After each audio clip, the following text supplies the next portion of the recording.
കർത്താവായ യേശുക്രിസ്തു തന്നെയാണ്. So that was son of man ministry. പിന്നെ അടുത്ത ഒരു പദവി കിട്ടുന്നതാണ് ദൈവത്തിന്റെ പുത്രൻ.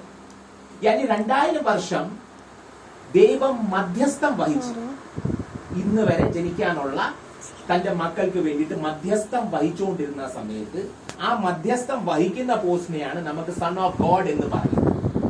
എന്നാൽ ഇനി അർമ്മഗദോന്റെ യുദ്ധം കഴിഞ്ഞ് കർത്താവ് യേശു ക്രിസ്തു ദാവീദ് പുത്രന്റെ പോസ്റ്റിലോട്ട് ഇറങ്ങി വരും. സോ ഈ ദാവീദ് പുത്രന്റെ പോസ്റ്റിനെ അറിയണോ ദാവീദിനെ അറിയണം. സോ ദാവീദ് കാണിക്കുന്നത് ഛായയാണ് കർത്താവായ യേശു ക്രിസ്തുവിന്റെ. So we are today studying about warriors of David. ഈ ഡേവിഡ് ഇന്നത്തെ ആരാണ്? നമ്മൾ 2700 വർഷം മുമ്പേ ഉള്ള ദാവീദിനെ വായിച്ചാലും ആ ദാവീദ് കാണിക്കുന്ന ഇന്നത്തെ കർത്താവായ യേശു ക്രിസ്തുവിനെയും ദാവീദിന്റെ യോദ്ധാക്കൾ കാണിക്കുന്ന ആരെയാണ്? ഇന്ന് ക്രിസ്തുവിന് വേണ്ടിയിട്ട് ക്രിസ്തുവിന്റെ അനുയായികളെയാണ്. അവരാണ് ഇന്നത്തെ ക്രിസ്തുവിന്റെ യോദ്ധാക്കൾ. സോ അന്നത്തെ യോദ്ധാക്കൾ എന്തോ ചെയ്ത് അത് തന്നെ ഇന്നത്തെ യോദ്ധാക്കൾ ചെയ്യും. സോ ഇന്നത്തെ യോദ്ധാക്കൾ എന്തോ ചെയ്യണമെന്ന് അറിയണമെങ്കിൽ അന്നത്തെ യോദ്ധാക്കൾ എന്തോ ചെയ്തെന്ന് നമുക്കറിയാം. अब मैं हिंदी में आता हूं. तो जब हम इस वॉरियर्स ऑफ डेविड को पढ़ रहे हैं तो this David is signifying Jesus Christ. तो अगर 2700 साल पहले एक दाऊद था और उसके योद्धा थे, तो वो दाऊद आज दिखा रहा है प्रभु यीशु मसीह. तो उस समय उस दाऊद के पास उसके योद्धा थे. तो इसका मतलब आज के दाऊद जो कि प्रभु यीशु मसीह है उसके भी योद्धा होंगे. तो आज के योद्धा कौन है और आज के योद्धा क्या करेंगे वो हम समझेंगे. 2000 साल पहले 2700 साल पहले जब दाऊद और दाऊद के योद्धा थे तो उन्होंने क्या किया या उनका बैकग्राउंड क्या था, वही बैकग्राउंड होगा हमारा.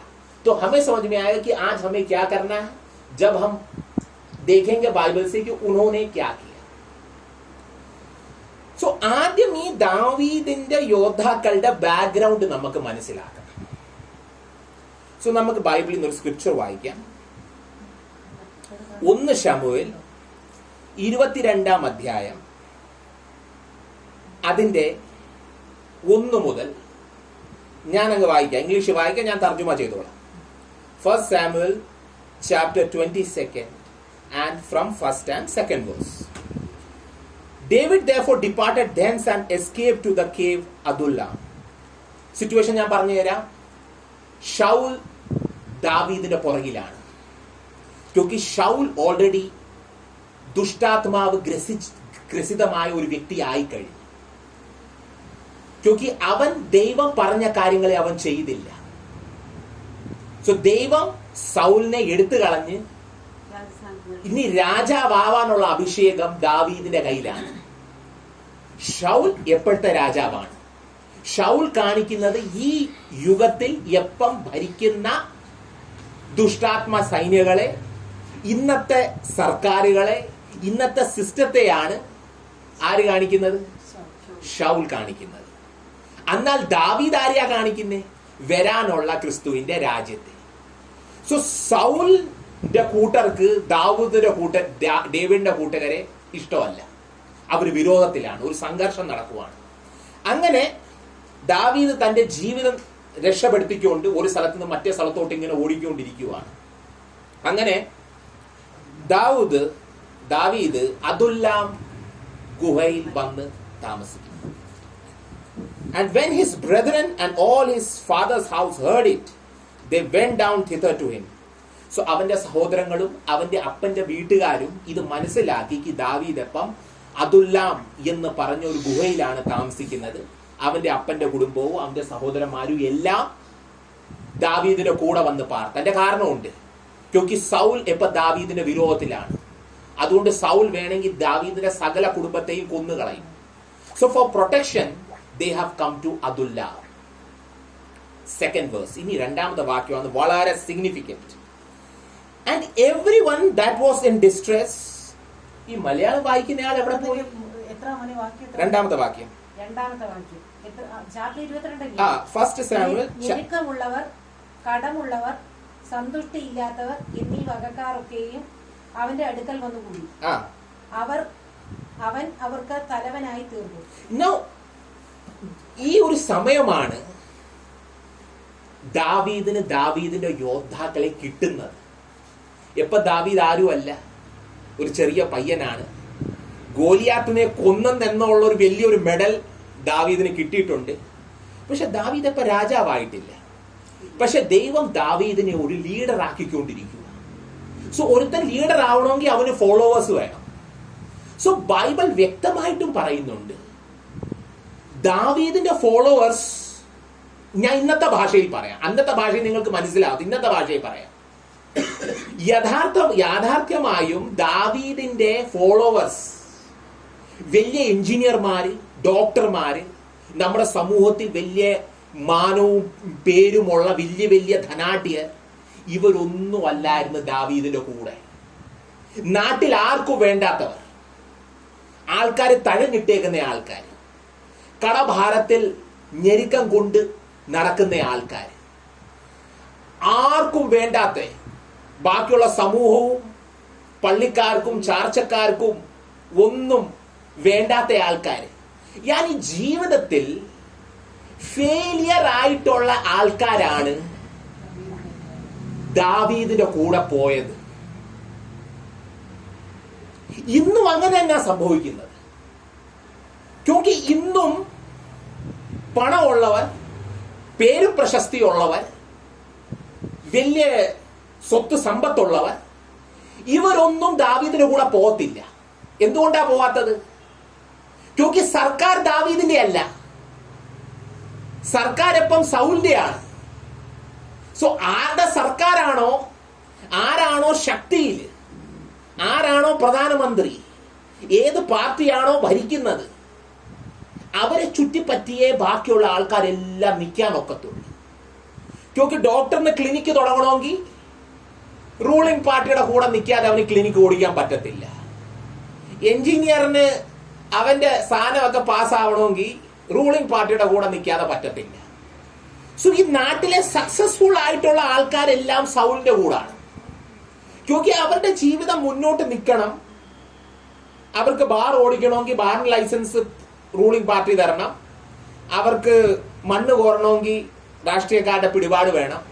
സോ ഈ സമൂഹത്തിൽ സക്സസ് ഉള്ള ആൾക്കാരെല്ലാം സൗലിന്റെ കൂടാണ്. അതങ്ങനെ വരത്തുള്ളൂ. അന്നേരം അതിൽ നിന്ന് നമുക്കൊരു പാഠം പഠിക്കാനുണ്ട്. ജീവിതത്തിൽ ഒരുപാട് സക്സസ് വരാതെയാണ് നല്ലത്. ക്യോങ്കി ജീവിതത്തിൽ ഒരുപാട് സക്സസ് വന്നു കഴിഞ്ഞാൽ നമുക്ക് സൗലിന്റെ കൂടെ നിൽക്കേണ്ടി വരും. സോ ദാവീദിന് കിട്ടുന്നത് സമൂഹത്തിലെ ആർക്കും വേണ്ടാത്ത തേർഡ് റേറ്റ് ആൾക്കാരെയാണ് ദാവീദിന് കിട്ടുന്നത്. അതാണ് ബൈബിൾ പറയുന്നത്. ബൈബിൾ പറയുന്നതിന്റെ ആശയം അതാണ്. ക്യോങ്കി സക്സസ്ഫുൾ ആൾക്കാർക്ക് സമയമില്ല. അവർക്ക് സമയമില്ല. അവർക്ക് അവരുടെ വലിയ ബിസിനസ് പരിപാടികൾ നോക്കാനുണ്ട്, വലിയ കൊട്ടാരങ്ങൾ പണിയാനുണ്ട്, പല സംഗതികളുണ്ട്. അവർക്ക് പൊളിറ്റിക്കൽ പിടിപാടുള്ള ആൾക്കാർ വേണം. സൗലിന്റെ കൂടെ നിന്നില്ലെങ്കിൽ അവർക്ക് നഷ്ടമാണ്. സോ അവർ പൊളിറ്റിക്കൽ മൈൻഡഡ് ആൾക്കാരാണ്. പക്ഷെ ദാവീദിന് ഇവിടെ പർട്ടിക്കുലർ ബൈബിൾ പറയുന്നത് നാട്ടിലെ വേണ്ടാത്ത ആൾക്കാരാണ്. അതും ഇതിൽ വളരെ ഒരു ഗൗരവമായ ഒരു കാര്യം ഇതെന്ന് പറഞ്ഞാൽ, ദാവീദിന്റെ യോദ്ധാക്കൾ മാക്സിമം അന്യജാതിക്കാരായിരുന്നു, യഹൂദന്മാരല്ലായിരുന്നു. ഞാൻ 2700 വർഷം മുമ്പേ ക്രിസ്തു ഇന്നത്തെ പടം വരയ്ക്കുകയായിരുന്നു. ക്രിസ്തുവിന്റെ മണവാട്ടികൾ അന്യജാതിക്കാരായിരിക്കും. പിടികിട്ടുന്നുണ്ടോ? 2700 വർഷം മുമ്പേ ദൈവം ഡീൽ ചെയ്യുന്ന യഹൂദന്മാരോടാണ്. പക്ഷെ അന്നേ ഒരു പടം വരയ്ക്കുന്ന എങ്ങനെയാണ്? ദാവീദിന്റെ യോദ്ധാക്കൾ അന്യജാതിക്കാരായിരുന്നു. നിങ്ങൾ ബൈബിൾ പോയി വ്യക്തമായിട്ട് വായിച്ചാൽ, ദാവീദ് ഇസ്രായേൽ വിട്ട് മോവാബിലും ബാക്കിയുള്ള ദേശങ്ങളിലെല്ലാം അലയേണ്ടി വന്നു. ഈ ദേശങ്ങളിൽ നിന്ന് ആ ദേശത്തെ വേണ്ടാത്ത ആൾക്കാരാണ് ദാവീദിന്റെ യോദ്ധാക്കൾ യാഥാർത്ഥ്യമായി മാറിയത്. ഇന്നും അങ്ങനെ തന്നെയാണ്. സമൂഹത്തിലെ വേണ്ടാത്ത ആൾക്കാരാണ് സത്യത്തിൽ അവരാണ് ക്രിസ്തുവിനെ കണ്ടെത്തുന്നത്. അവർക്ക് സൗലിന്റെ കൂടെ നടക്കേണ്ട ആവശ്യമില്ല. പിന്നെ അവരാരെ വകവെക്കാറുമില്ല. ഇങ്ങനത്തെ ആൾക്കാർക്ക് ആരെ വകവെക്കേണ്ട ആവശ്യമില്ല. അയ്യോ, ഞാൻ മരിച്ചാൽ എവിടെ എന്നെ കുഴിച്ചിടും, അയ്യോ എന്റെ അന്തിമകർമ്മം ആര് ചെയ്യും, നാട്ടുകാർ പറയും പട്ടിയെ പോലെ കുഴിച്ചിട്ടെന്ന്. അങ്ങനത്തെ ആൾക്കാർക്ക് ഇതിനെ കുറിച്ചൊന്നും ചിന്തിക്കേണ്ട ആവശ്യമില്ല. അവർക്ക് ആർക്കും വേണ്ടാത്ത ആൾക്കാരാണ്. അവർക്ക് എവിടെ വേണേലും കിടക്കാം, എവിടെ വേണേലും ഇരിക്കാം. അവരുടെ മാനം ഒന്നും ഇടിഞ്ഞു പോകുന്നില്ല. എന്നാൽ ഒരു എഞ്ചിനീയറുടെ മാനം ഇടിയും, ഡോക്ടറിന്റെ മാനം ഇടിയും, വലിയ രാഷ്ട്രീയ പ്രവർത്തനം കൊണ്ടിരിക്കുന്നവന്റെ മാനം ഇടിയും. സോ അവരവരുടെ മാനം സംരക്ഷിക്കാൻ വേണ്ടിയിട്ട് സൗലിന്റെ കൂടെ നടക്കും. പക്ഷെ നാട്ടിൽ ആർക്കും വേണ്ടാത്തവർക്ക് അവർക്ക് മാനവും ഒന്നും നോക്കേണ്ട ആവശ്യമില്ല. അവർക്ക് ശരീരം എന്തോ തോന്നിക്കുന്നു, അവരുടെ മുമ്പിൽ ക്രിസ്തു വെച്ചാൽ അവരവരുടെ ജീവിതം ക്രിസ്തുവിന് വേണ്ടിയിട്ട് കൊടുക്കും. അതാണ് വ്യത്യാസം ബാക്കിയുള്ളവർ ഇവരും തമ്മിൽ. അതുകൊണ്ടാണ് ബൈബിൾ പറയുന്നത്. ഓരോട്ടോട് ആ വാക്യം ഒന്ന് വായിച്ചേ. ഞെരുക്കമുള്ളവർ, കടമുള്ളവർ, സന്തുഷ്ടിയില്ലാത്തവർ എന്നീ വകക്കാരൊക്കെയും അവന്റെ അടുക്കൽ വന്നുകൂടി. അവൻ അവർക്ക് തലവനായി തീർന്നു. അവനോട് കൂടെ ഏകദേശം 400 പേർ ഉണ്ടായി. ഓ, അങ്ങനെ ദാവീദപ്പം രാജാവാനുള്ള ആദ്യത്തെ പടിയിൽ കയറി. എപ്പം ദാവീദ് ഒരു ലീഡറായി. 400 പേരപ്പം ദാവീദിന്റെ കൂടെയുണ്ട്. വലിയ പ്രശസ്തിയുള്ള ആൾക്കാരൊന്നുമല്ല, ആർക്കും വേണ്ടാത്ത ആൾക്കാർ. എന്നാൽ ഈ ആർക്കും വേണ്ടാത്ത ആൾക്കാര് ദാവീദിന്റെ നേതൃത്വത്തിൽ എന്തോ ആയി മാറിയെന്ന് ഇനി നമുക്ക് നോക്കാം. ദാവീദിന്റെ കൂടെ നടന്നപ്പോൾ എന്തായാലും ദാവീദ് ഗോലിയാത്തിനെ കൊന്നവനാണല്ലോ. So he is not an ordinary man. David is not an ordinary man. ഗോലിയാത്ത് സീനിൽ വന്നപ്പോൾ സാമുവേൽ മുള്ളിക്കൊണ്ട് തൂറിക്കൊണ്ടുമാണ് ഓടിപ്പോയത്. അവൻ 40 ദിവസം വരെ വന്ന് ദൈവത്തിന്റെ ആൾക്കാരെയും ദൈവത്തിന്റെ സേനകളെയും ദൈവത്തെയും വെല്ലുവിളിച്ച് തെറി വിളിച്ച് ഇവരെല്ലാം പേടിച്ചു തൂറി അവരുടെ മാളങ്ങളിൽ ഇരിക്കുവാണ് 40 ദിവസവും. പക്ഷെ 40ാമത്തെ ദിവസം വന്നപ്പോ അവന്റെ ആ വെല്ലുവിളി ദാവീദിന്റെ ചെവിയിലെത്തി. അത് അവന്റെ അന്ത്യമായിരുന്നു. So David is a very great personality. നമ്മുടെ ഈ സമയമില്ല, നമുക്ക് ഡയറക്റ്റ് പോയി ഈ ദാവീദിന്റെ യോദ്ധാക്കൾ എന്തോ ചെയ്ത്. ദാവീദിന്റെ യോദ്ധാക്കൾ അന്ന് എന്തോ ചെയ്തോ അതായിരിക്കും ദാവീദിന്റെ യോദ്ധാക്കൾ ഇന്ന് ചെയ്യാൻ പോകുന്നത്. സോ ഈ ദാവീദിന്റെ നേതൃത്വത്തിൽ നടന്നപ്പോൾ ആർക്കും വേണ്ടാത്ത ആൾക്കാര് എന്തോ ചെയ്തെന്ന് നമുക്ക് കുറച്ചു നേരം ഒന്ന് വായിക്കാം. ഓക്കെ, സോ നമുക്ക് എടുക്കാം 2 ശമൂവേൽ 23. വായിക്കാമല്ലോ മലയാളത്തിൽ. 2 ശമൂവേൽ 23 8 മുതൽ. അല്ലെങ്കിൽ ഞാൻ വായിക്കണോ? ദാവീദിനുണ്ടായിരുന്ന വീരന്മാരുടെ പേരുകളാണിത്.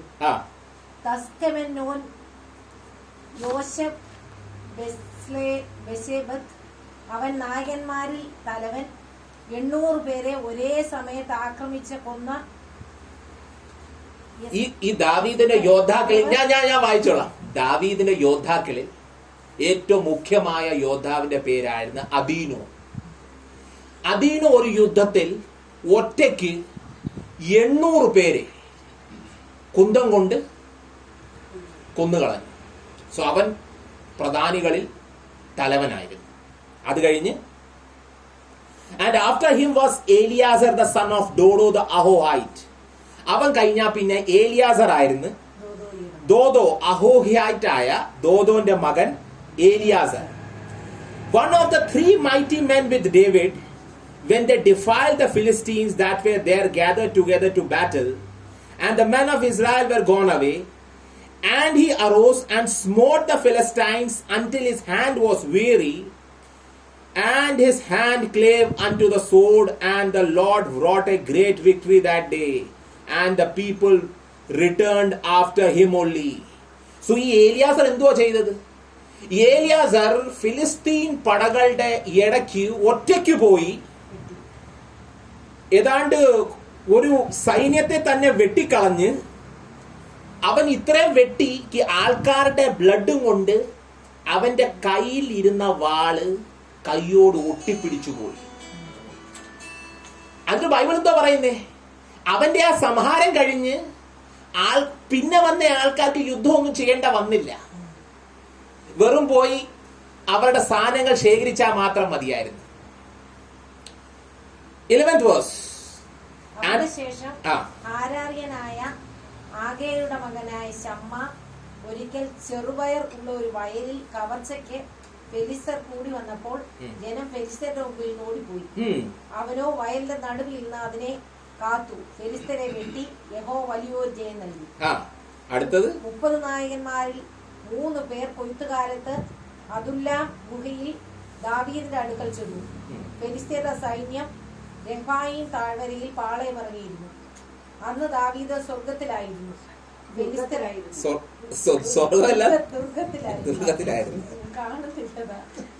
ഫെലിസ്ത്യർക്ക് ബേത്ലഹേമിൽ കാലത്ത് ഒരു കാവൽ പട്ടാളം ഉണ്ടായിരുന്നു.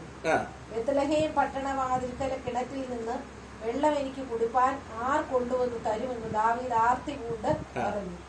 അപ്പോൾ ആ 3 വീരന്മാരും ഫെലിസ്ത്യരുടെ പാളയത്തിൽ കൂടി കടന്നു ചെന്ന് ബേത്ലഹേം പട്ടണവാതിൽക്കലെ കിണറ്റിൽ നിന്ന് വെള്ളം കോരി ദാവീദിന്റെ അടുക്കൽ കൊണ്ടുവന്നു. ഇതൊരു ഇൻസിഡന്റ് ആണ് ബൈബിൾ കോട്ട് ചെയ്യുന്നത്. ദാവീദ് ബേത്ലഹേമിലല്ല.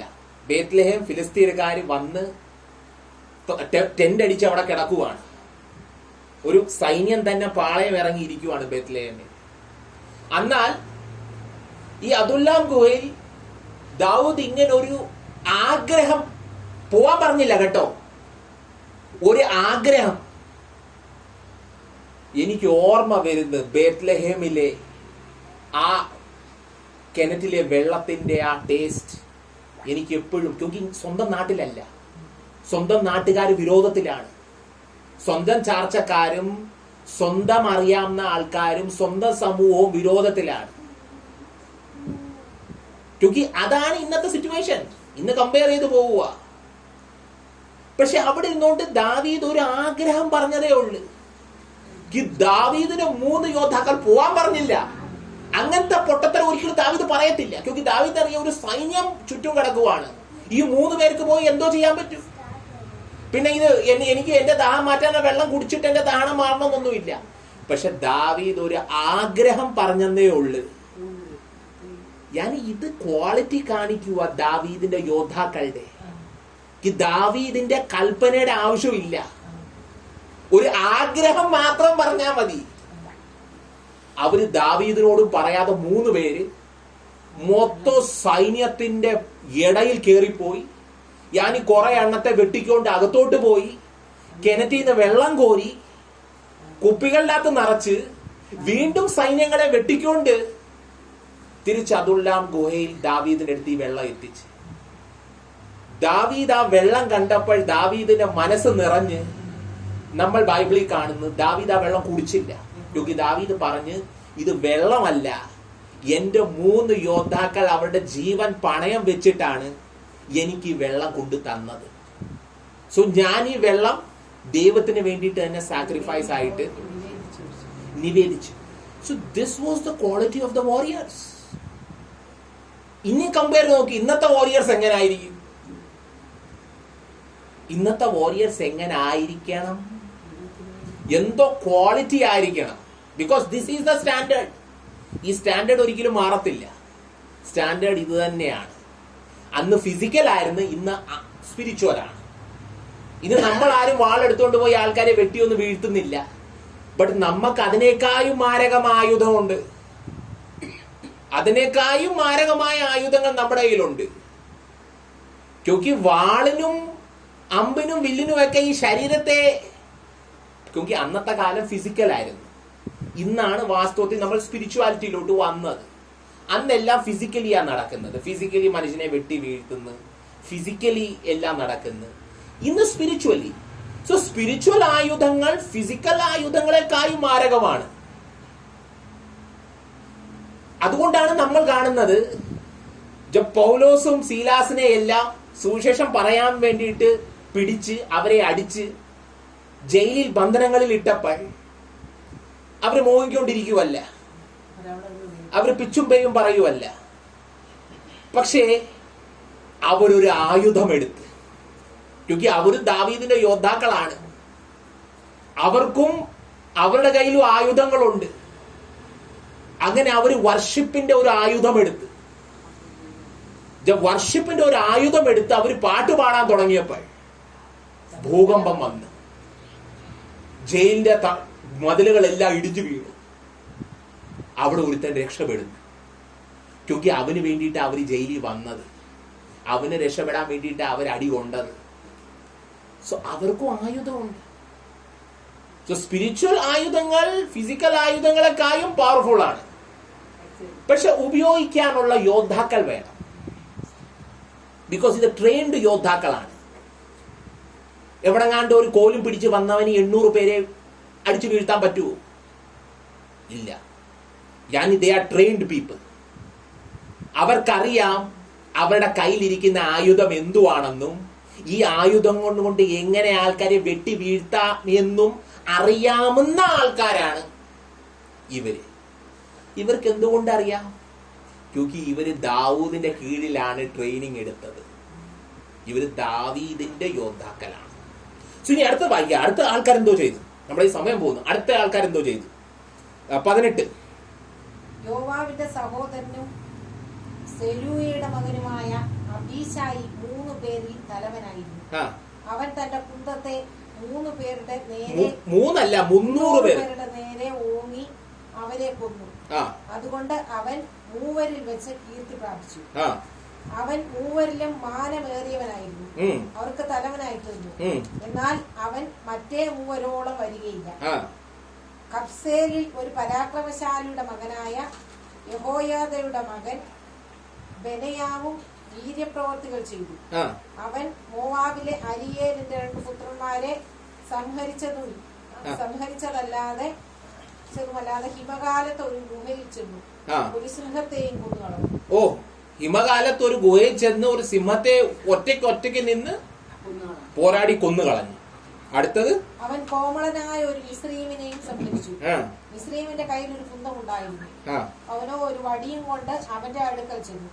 മിസ്രീമിന്റെ കയ്യിൽ നിന്ന് കുന്തം പിടിച്ചു പറിച്ച് കുന്തം കൊണ്ട് അവനെ കൊന്നു. യഹോയാദയുടെ മകനായ ബെനയാവ് ചെയ്തു. സോ നമ്മൾ നിർത്തുക. സോ നമ്മൾ ഇവിടെ ദാവീദിന്റെ യോദ്ധാക്കളെ കണ്ട്, ഒരാൾ 800 പേരെ കൊന്നു, ഒരാൾ 300 പേരെ കൊന്നു, 3 പേര് സൈന്യത്തിന്റെ പാളയത്തിൽ ഇറങ്ങി മൊത്തം സൈന്യത്തെ കൊന്നൊടുക്കി വെള്ളം കൊണ്ടുവന്നു. സോ ഇതാണ് ദാവീദിന്റെ യോദ്ധാക്കളുടെ ക്വാളിറ്റി. പിന്നെ ഇവരിലും റാങ്ക് ഉണ്ട്. ബൈബിൾ എഴുതുന്ന രീതി വായിച്ചു. ഇവൻ ഇത് ചെയ്തെങ്കിലും ആദ്യത്തെ 3 പേരിൽ വരത്തില്ല. ദാവീദിന്റെ യോദ്ധാക്കളിലും റാങ്കിങ് ഉണ്ട്. കുന്തം കൊണ്ട് 800 പേരെ കൊന്നവൻ ആദ്യത്തവനാണ്.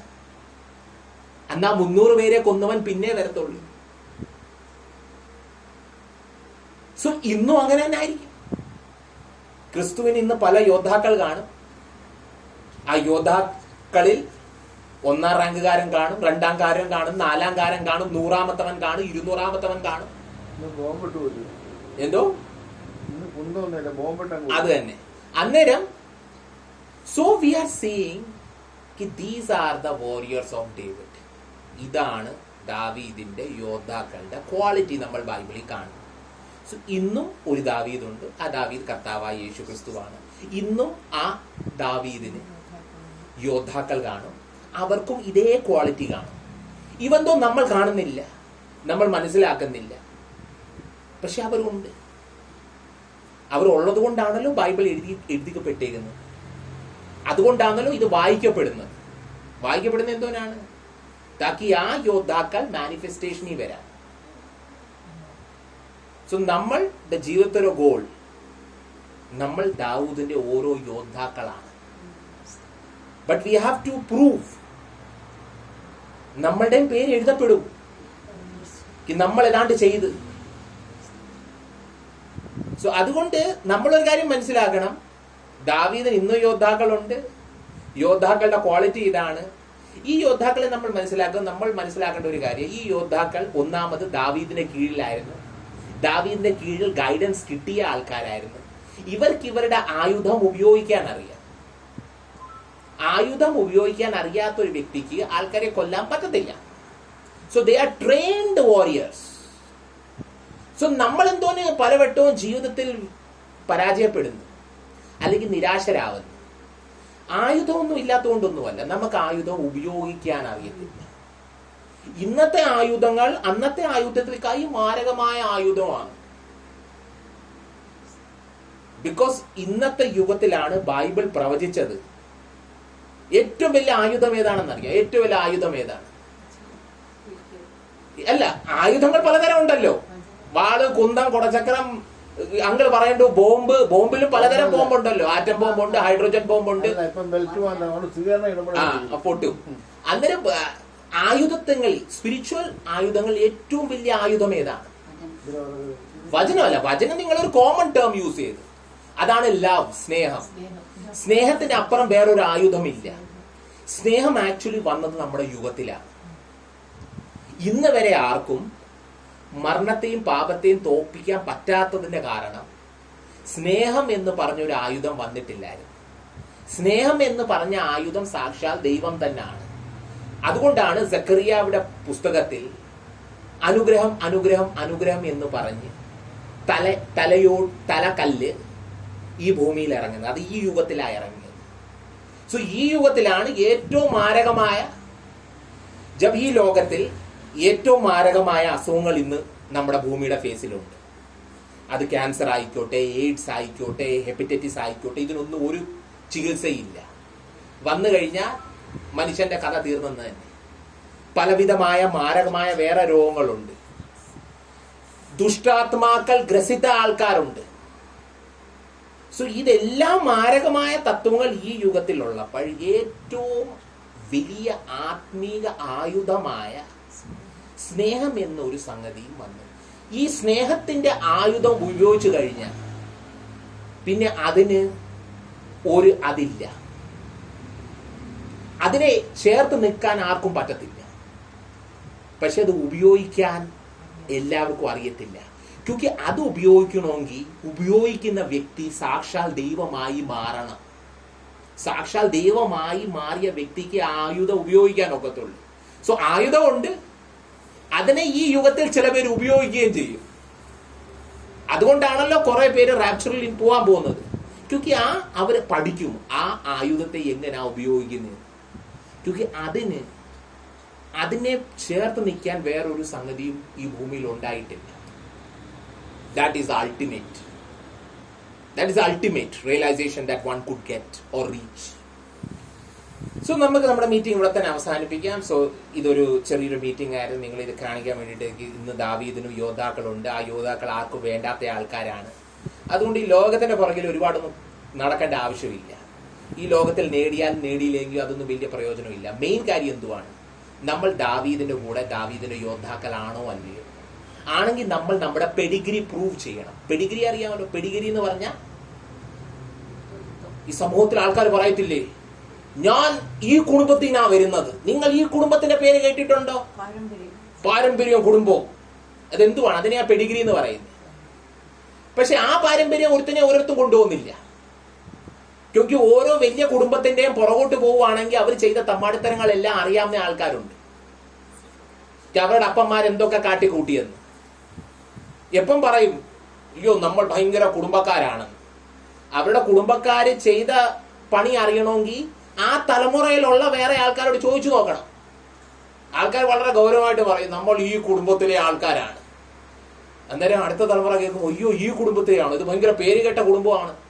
അന്ന് ആ തലമുറയുള്ള ആൾക്കാർ ചോദിച്ചു നോക്കണം ആ കുടുംബം എന്തൊക്കെ പണി ചെയ്തെന്ന്. ക്യോങ്കി അടുത്ത തലമുറയ്ക്ക് അറിയത്തില്ല, എല്ലാം മറന്നുപോയി. മുമ്പേ ചെയ്ത വലിയ കുടുംബക്കാർ ചെയ്ത പണിയൊന്നും അടുത്ത 3-4 തലമുറ കഴിഞ്ഞ ആർക്കും അറിയത്തില്ല. ആ തലമുറയുടെ ആൾക്കാരോട് ചോദിക്കുവാണെങ്കിൽ അറിയാം ഇവരെന്തൊക്കെ പണിയാ ഒപ്പിച്ചതെന്ന്. അതുകൊണ്ട് ഞാൻ ഈ കുടുംബത്തിനെയാണ്, ആ കുടുംബത്തെ അത് പറഞ്ഞിട്ടൊന്നും കാര്യമില്ല. ക്യോങ്കി ഇവരുടെ പണികളെല്ലാം തെമ്മാടിത്തരമായിരുന്നു. ക്യോങ്കി അത് വളരെ സ്പഷ്ടമാണ്. ക്യോങ്കി മനുഷ്യനായിട്ട് ജനിക്കുന്നവനെല്ലാം തെമ്മാടി തന്നെയാണ്. തെമ്മാടിത്തരമേ കയ്യിലിരിക്കത്തുള്ളൂ. ഇവിടെ കൊളത്തൂപ്പുഴ ഏറ്റവും വലിയ കുടുംബമായിരുന്നു AP നൈനാൻ. AP നൈനാന്റെ കുടുംബമായിരുന്നു ഇവിടുത്തെ ഏറ്റവും വലിയ ജമ്മിമാര്. 10, 10,000, 20,000 ഏക്കർ സ്ഥലം ഉണ്ടായിരുന്നു അവർക്ക്. എന്നാൽ അവരെന്തുവാ കാട്ടിക്കൂട്ടിയത്? അന്നേരം ഒരുപാട് പേരെ കൊന്ന് വ്യഭിചരിച്ച്. എന്നാ പറയാൻ എന്തോ ഭയങ്കര വലിയ കുടുംബമാണ്. ഈ ഭയങ്കര വലിയ കുടുംബം എന്നൊന്നും പറഞ്ഞു നടക്കാതെ അറിയാം. അന്നേരം നമ്മള് ക്രിസ്തുവിന്റെ കുടുംബത്തിൽ ചേരാൻ നോക്കുക. ക്രിസ്തുവിന്റെ കുടുംബത്തിൽ ചേരുമ്പോൾ ഒരുത്തൻ പുതിയ വ്യക്തിയാവും. പിന്നെ അവൻ ഇങ്ങനത്തെ തെമ്മാടിത്തരങ്ങളിലൊന്നും നടക്കത്തില്ല. നമ്മുടെ കൊല്ലൂന്ന് പത്തനാപുരത്തേക്ക് പോകുമ്പോഴേ അന്തർപേരിന്റെ തൊട്ടറിയാം. അറിയാം അന്തർപേര്. അന്തർപേർ എന്ന് പറഞ്ഞ കീഴ് എന്റെ ഭാഗമാണ്. അവിടെ ജോലിക്ക് എന്നാൽ ജോലി ചെയ്യുന്നവൻ കൂലിക്ക് വണങ്ങിയാൽ പിന്നെ അവനെ കാണും. അവൻ നല്ല വിരുന്ന് കൊടുക്കും. ഡിന്നർ കൊടുത്ത് സന്തോഷിച്ചിരിക്കും. അവനെ മൊത്തം ഇരുത്തും. ആ ഇരിക്കുന്ന ഡിന്നർ മേശം താഴോട്ടാണ്. പിന്നെ കാണത്തില്ല.